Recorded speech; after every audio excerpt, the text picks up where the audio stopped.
Saudara, penjualan sepeda listrik kini makin diminati oleh warga Kota Palembang. Selain hemat dan efisien, kendaraan listrik ini cukup ekonomis.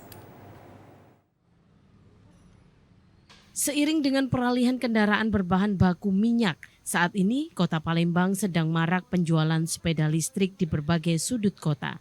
Dinilai ramah lingkungan dan cukup efisien untuk dikendarai oleh seluruh kalangan masyarakat. Untuk harga berkisar 5 juta rupiah. Menurut penjual, sepeda listrik ini mampu dikendarai dengan kecepatan 25 hingga 45 km per jam dengan waktu pengecasan selama 6 jam. Kendaraan ini mampu menempuh jarak 40 km.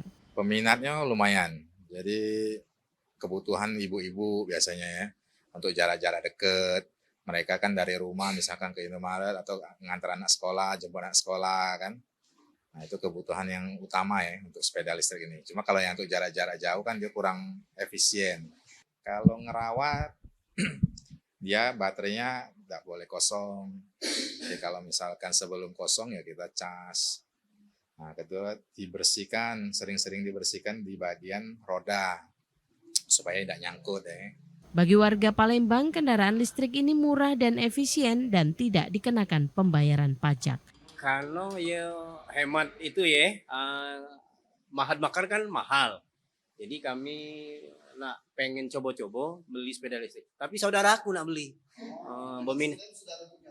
Belum. Aku punya motor yang pakai bahan bakar, bukan listrik. Ya dengan ini kan menghemat dan bebas polusi kan.